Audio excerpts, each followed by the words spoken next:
দেখে নিন সিদ্দিকা আপার মাছের ঝোল তরকারি তৈরি করতে কি কি উপকরণ লাগছে। মাছের ঝোল তরকারি তৈরি করতে আমাদের লাগবে কই মাছ 6টি, ওলকপি 2টি, মটরশুঁটি আধা কাপ, পেঁয়াজ বাটা 2 টেবিল চামচ, আদা বাটা আধা চা চামচ, রসুন বাটা 2 চা চামচ, গোলমরিচ গুঁড়া চা চামচের 4 ভাগের 1 ভাগ, ধনিয়া গুঁড়া 2 চা চামচ, হলুদ গুঁড়া চা চামচের 4 ভাগের 1 ভাগ, মরিচ গুঁড়া আধা চা চামচ, তেল 1 কাপের 4 ভাগের 1 ভাগ, লবণ স্বাদমতো, কাঁচামরিচ 2টি এবং ধনিয়া পাতা কুচি 2 টেবিল চামচ। আমরা এখন মাছের ঝোল তরকারি রান্না করি। এখন আমি আজকে যে ঝোল তরকারি রান্না করব সেটা কই মাছ দিয়ে। আমার কাছে এখানে 6টা কই মাছ আছে, মাঝারি সাইজের, খুব বড় না। এই রান্নার জন্য আমার কাছে রয়েছে ওলকপি, 2টা ওলকপি এইভাবে কাটা আছে, এই আন্দাজে কাটা, আর মটরশুঁটি আছে এখানে আধা কাপ মটরশুঁটি, আর মশলাগুলো রয়েছে। প্রথমে তেল দিয়ে মশলা কষিয়ে নেব, মশলা কষিয়ে তারপরে মাছ কষাবো। 1/4 কাপ তেল দিলাম, কারণ ঝোল তরকারিতে বেশি তেল লাগে না। তারপরে আমার কাছে যে যে মশলা আছে তুমি মশলাগুলো বলো। পেঁয়াজ বাটা 2 টেবিল চামচ, হ্যাঁ 2 টেবিল চামচ এখানে করা আছে। এখানে 2 টেবিল চামচে আছে মাপ মতো। সয়াবিন তেল কিন্তু গরম করতে হয় না বেশি, কিন্তু যখন আমরা সর্ষের তেল দিয়ে রান্না করি তখন তেলটা ভালো করে গরম করে নিই। আচ্ছা, রসুন বাটা 2 চা চামচ না? হ্যাঁ। পেঁয়াজ বাটা 2 টেবিল চামচ। এখন আদা বাটা হাফ চা চামচ। হ্যাঁ, হাফ চা চামচ। তারপরে গোলমরিচ গুঁড়া কি এখন? হ্যাঁ, গোলমরিচ 1/4 চা চামচ না?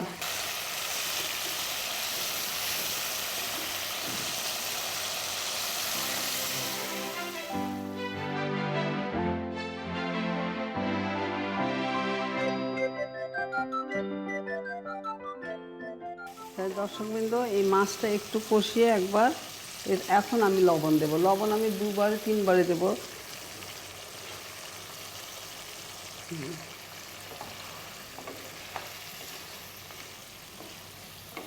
আর একটু পানি দিই, মাছটা সামান্য একটু পানি দাও। হ্যাঁ, ব্যাস, আর লাগবে না। এখন ঢাকনাটা দিয়ে একটু ঢেকে দিই।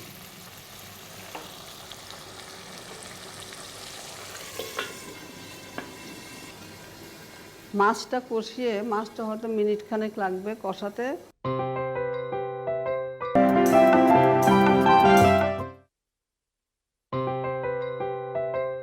আচ্ছা, তাহলে আমার মনে হয় 1 পিঠ হয়ে গেছে, এখন উল্টে দেবো। আমি উল্টে দেই আপা? দাও দাও। হ্যাঁ, একটা সাইড চেঞ্জ করে দিচ্ছি, উল্টে দিচ্ছি মাছগুলো। আচ্ছা, অনেক সময় কই মাছ কিন্তু দিয়ে সাথে সাথে একটা উল্টানো হয়, কেননা বাঁকা হয়ে যায়। বাঁকা হয়ে যায়। হ্যাঁ, তখন আবার সোজা হয়ে যায়। দর্শকবৃন্দ, ঠিক আছে। হ্যাঁ, আবার কিছুক্ষণের জন্য আমরা ঢেকে আর দিচ্ছি। অল্পক্ষণ, বেশিক্ষণ না।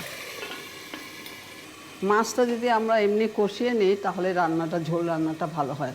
অনেকে মাছ ভেজে নেয়, কিন্তু ঝোল তরকারির জন্য আমরা ভাজি না। হ্যাঁ, ঝোল তরকারির জন্য মাছ কষিয়ে নিই। আমার তো মনে হয় হয়ে গেছে, দেখি। দাঁড়া, একটু না নেড়ে দেখি। হ্যাঁ, মাছটা তুমি গন্ধ বেরোচ্ছে না সুন্দর একটা? আমি মনে হয় আগুন আরও কমিয়ে দিই আমি। তুমি তুলে ফেলো। মশলা কিন্তু রাখবে, মশলা সব তুলে নিও না, সেটা সবজিতে যাবে। অনেকে কই মাছ খুব পছন্দ করে, তাই না? আমি ধরবো না, হয়ে গেছে। মশলাটা রেখে আমি মাছগুলো তুলে নিচ্ছি। এই মশলাটা এখন আমরা, রংটা দেখেছো খুব হালকা হয়েছে। সবজি ভুনা করব। মশলাও হালকা আসলে। হ্যাঁ,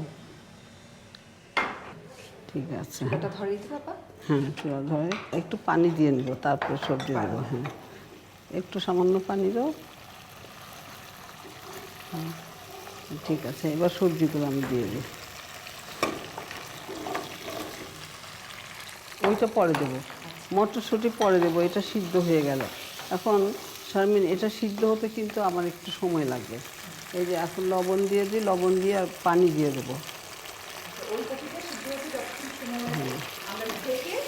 হ্যাঁ, দাও, পানি দাও। বেশি করে পানি দেবো, যাতে ঝোল হয়ে, হ্যাঁ, ওলকপি সিদ্ধ বাঁচান না লাগলে পরে একটুখানি দেবো। আমাদের তো এখন আমরা বেশ আগে বলেছি ঝোল তরকারি হবে, তো অনেক ঝোল থাকবে নিশ্চয়ই। সিদ্ধ হয়ে যাওয়ার পরে আমরা আবার দেখবো আরেকবার। এখন ঢেকে দিলাম, বেশ একটু সময় লাগবে ওলকপি সিদ্ধ হতে। তাহলে আপনার মিনিট 10 আমরা, হ্যাঁ হ্যাঁ, 10 মিনিট তো তাহলে লাগবে। আমরা 10 মিনিট অপেক্ষা করছি। দেখি আমরা, আমার মনে হয় হয়ে গেছে, এইবার হয়ে গেছে। হ্যাঁ দেখো, হ্যাঁ তুমি এক কাজ করো, মাছগুলো এটাতে দিয়ে দাও। না, হ্যাঁ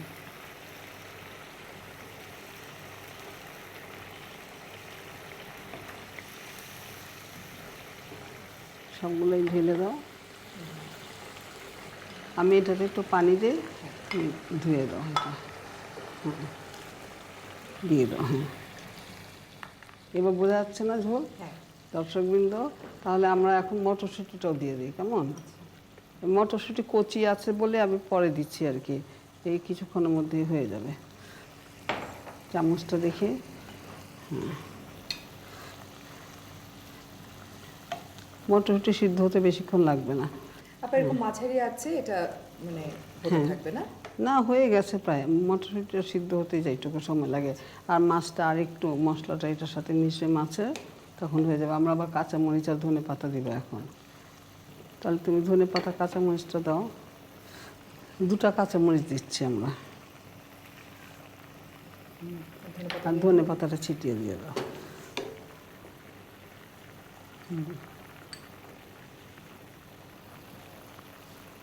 তাহলে আমাদের এই ঝোল তরকারি মাছের হয়ে গেল। চুলো বন্ধ করে আমি নামিয়ে দেবো। আচ্ছা, আমি চুলা বন্ধ করে দিই। চুলা বন্ধ করে দিচ্ছি, আমাদের ঝোল তরকারি হয়ে গেছে। গরম গরম মাছের ঝোল তরকারি, এটা তো খুবই স্বাস্থ্যসম্মত একটা হ্যাঁ হ্যাঁ, খাবার।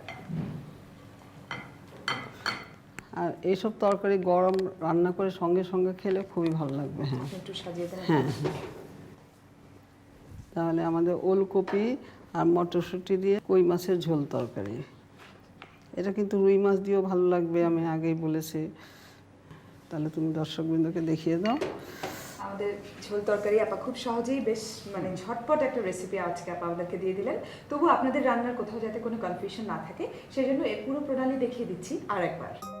মাছের ঝোল তরকারি তৈরি করতে আমাদের লাগবে কই মাছ 6টি, ওলকপি 2টি, মটরশুঁটি আধা কাপ, পেঁয়াজ বাটা 2 টেবিল চামচ, আদা বাটা আধা চা চামচ, রসুন বাটা 2 চা চামচ, গোলমরিচ গুঁড়া চা চামচের 4 ভাগের 1 ভাগ, ধনিয়া গুঁড়া 2 চা চামচ, হলুদ গুঁড়া চা চামচের 4 ভাগের 1 ভাগ, মরিচ গুঁড়া আধা চা চামচ, তেল 1 কাপের 4 ভাগের 1 ভাগ, লবণ স্বাদমতো, কাঁচামরিচ 2টি এবং ধনিয়া পাতা কুচি 2 টেবিল চামচ। একটি কড়াইয়ে তেল ঢেলে একে একে পেঁয়াজ বাটা, রসুন বাটা, গোলমরিচ গুঁড়া, ধনিয়া গুঁড়া, হলুদ গুঁড়া, মরিচ গুঁড়া এবং সামান্য পানি দিয়ে ভালো করে কষিয়ে নিন। এবার কষানো মশলায় মাছগুলো ছেড়ে সামান্য লবণ দিয়ে ঢেকে রাখুন। কিছুক্ষণ পর ঢাকনি তুলে কষানো মাছগুলো একটি প্লেটে তুলে রেখে বাকি মশলায় সামান্য পানি দিয়ে ওলকপির টুকরোগুলো ঢেলে আরেকটু লবণ এবং পানি দিয়ে ঢাকনি দিয়ে ঢেকে 10 মিনিটের জন্য রেখে দিন। 10 মিনিট পর ঢাকনি তুলে একে একে কষানো মাছ, মটরশুঁটি, কাঁচামরিচ এবং ধনিয়া পাতা কুচি ছিটিয়ে কিছু সময় চুলোয় রেখে দিন। সবশেষে নামিয়ে পরিবেশন করুন সুস্বাদু মাছের ঝোল তরকারি।